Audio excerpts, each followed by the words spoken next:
Olá, eu sou o Felipe Siqueira. Nós lançamos ontem no nosso Instagram o seguinte quadro: Pergunte ao Teólogo. Qualquer dúvida que você tenha acerca da Bíblia, você pode estar perguntando que eu estarei respondendo.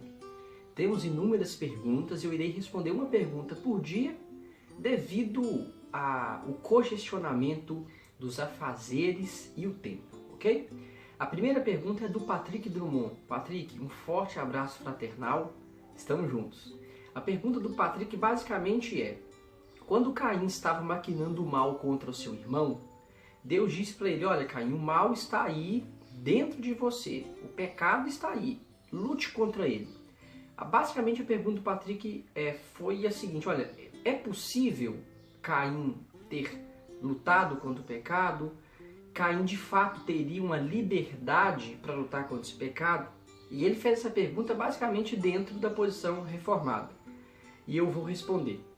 Veja bem, para nós entendermos esse texto de Caim, nós temos que entender qual é a condição humana depois da queda. Romanos 5,12 diz que por intermédio do pecado de Adão, o pai de Caim, o pecado entra no mundo com o pecado à morte, né? A morte física e a morte espiritual também. Efésios 2,1 diz que antes de Cristo todo homem estava morto em seu delito e pecado, ou seja, espiritualmente o homem estava morto. Se nós observarmos a condição de um homem por si próprio, tentando se salvar, tentando obedecer à lei de Deus e com as próprias forças se salvar, nós podemos observar Romanos 7, qual foi a situação, como foi essa tentativa do homem tentar obedecer à lei de Deus com suas próprias forças. Romanos 7, basicamente, Paulo se coloca na condição de um judeu que acaba de receber a lei de Moisés, aquelas 10 regras: não faça isso, não faça aquilo, faça isso, faça aquilo. O apóstolo Paulo fala, olha, naquele texto: em algum tempo eu vivia sem lei. Que tempo é isso? De Adão até quando a lei é dada em Moisés, não tinha uma lei formal dizendo exatamente o que deveria fazer ou não. E Paulo diz, olha, em algum tempo eu vivia sem lei. Mas quando essa lei é dada, eu fico sabendo de fato o que Deus quer ou não quer. O problema é que quando o judeu ele recebe a lei, ele percebe que ele fica sabendo o que era cobiça, só que em um ato desesperador, consumado, ele percebe o seguinte: que ele cobiçava, além de saber o que é cobiça, ele cobiçava a jumenta do vizinho, a tenda do vizinho, a mulher de seu vizinho.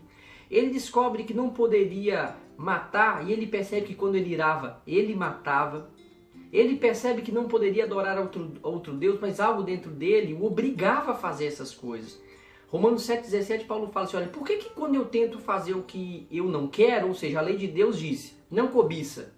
E ele queria não cobiçar, mas ele percebia que ele cobiçava. Ele fala, por que eu faço o que eu odeio? Ele mesmo dá a resposta em Romanos 7,17. Olha, porque o pecado que habita em mim me obriga, me coage. A Gênesis 6,5, um texto onde Moisés fala da geração de Noé, Deus ele olha para a humanidade, Adão do hebraico, todos, humanidade, pantós do grego, todos. Deus olhava para a mente de todo mundo, e a mente de todo mundo era continuamente má.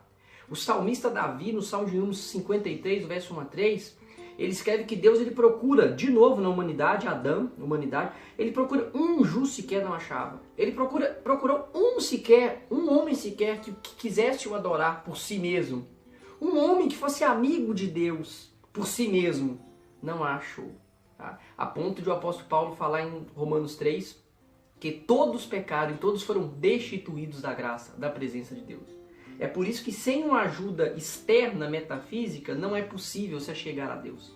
Agostinho de Hipona ele diz que a salvação ela acontece na vertical. É quando o amor parte de Deus em querer salvar. É Deus amou o mundo, não o mundo amou Deus. É Cristo nos escolheu, não nós escolhemos a Cristo. Cristo nos amou primeiro, não nós amamos Cristo primeiro. Agora, depois nós descobrimos que essa situação do homem por si só ele não luta contra o pecado, vamos voltar para a situação de Caim. Caim conseguiria lutar? Mas o texto é claro, Deus diz, Caim lute contra o pecado.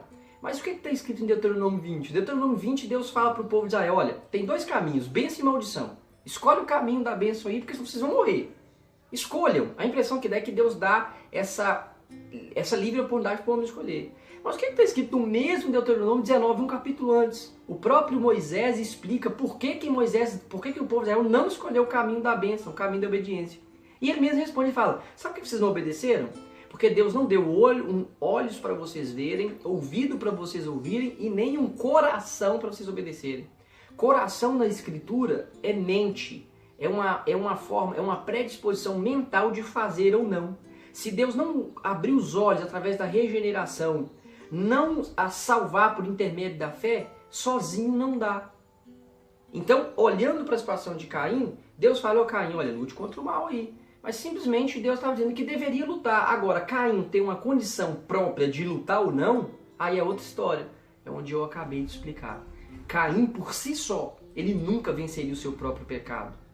Um judeu, quando recebe a lei de Moisés, por si só, ele nunca conseguiria obedecer à lei de Deus. O povo de Israel, por si só, sem a ajuda divina, nunca escolheria o caminho da bênção. Por isso é que sempre escolhia o caminho da desobediência e da maldição.